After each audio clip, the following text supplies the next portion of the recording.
I have been teaching for a long time, and in doing so have acquired a body of knowledge about kids and learning that I really wish more people would understand about the potential of students.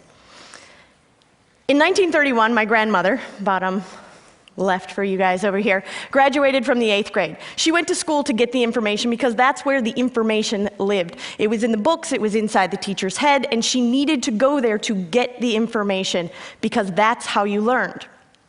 Fast forward a generation, this is the one-room schoolhouse, Oak Grove, where my father went to a one-room schoolhouse, and he again had to travel to the school to get the information from the teacher, stored in the only portable memory he has, which is inside his own head, and take it with him, because that is how information was being transported from teacher to student and then used in the world. When I was a kid, we had a set of encyclopedias at my house. It was purchased the year I was born, and it was extraordinary because I did not have to wait to go to the library to get to the information. The information was inside my house, and it was awesome. This was different than either generation had experienced before, and it changed the way I interacted with information, even at just a small level, but the information was closer to me. I could get access to it. In the time that passes between when I was a kid in high school and when I started teaching, we really see the advent of the internet. Right about the time that the internet gets going as an educational tool, I take off from Wisconsin and move to Kansas, small town Kansas, where I had an opportunity to teach in a lovely small town, rural Kansas school district, where I was teaching my favorite subject, American government.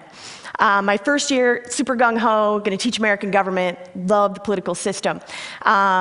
Kids in the 12th grade, not exactly all that enthusiastic about the American government system. Year 2, learned a few things, had to change my tactic, and I put in front of them an authentic experience that allowed them to learn for themselves. I didn't tell them what to do or how to do it. I posed a problem in front of them, which was to put on an election forum for their own community. They produced flyers, they called offices, they checked schedules, they were meeting with secretaries, they produced an election forum booklet for the entire town to learn more about their candidates. They invited everyone into the school for an evening of conversation about government and politics and, whether or not the streets were done well, and really have this robust experiential learning. Fast forward to Pennsylvania, where I find myself today. I teach at the Science Leadership Academy, which is a partnership school between the Franklin Institute and the School District of Philadelphia.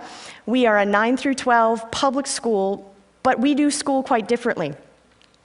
I moved there primarily to be part of a learning environment that validated the way that I knew that kids learned, and that really wanted to investigate what was possible when you were willing to kind of let go of some of the paradigms of the past, of information scarcity when my grandmother was in school and when my father was in school, and even when I was in school, into a moment where we have information surplus.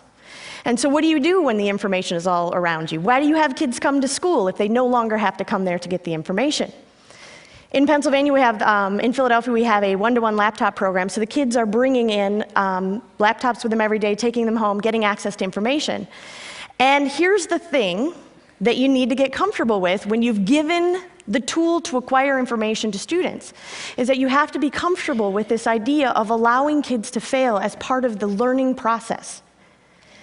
We deal right now in the educational landscape with just an infatuation with the culture of one right answer that can be properly bubbled on the average multiple choice test, and I am here to share with you, it is not learning. That is the absolute wrong thing to ask. To tell kids to never be wrong, to ask them to always have the right answer, doesn't allow them to learn.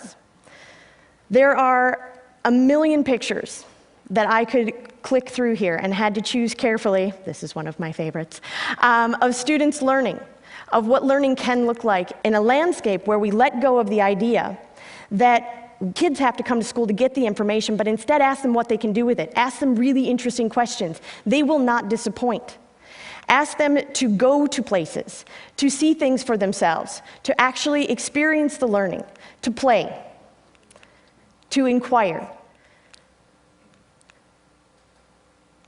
The main point is that if we continue to look at education as if it's about coming to school to get the information and not about experiential learning, empowering student voice, and embracing failure. We're missing the mark. And everything that everybody is talking about today isn't possible if we keep having an educational system that does not value these qualities, because we won't get there with a standardized test, and we won't get there with a culture of one right answer. We know how to do this better, and it's time to do better.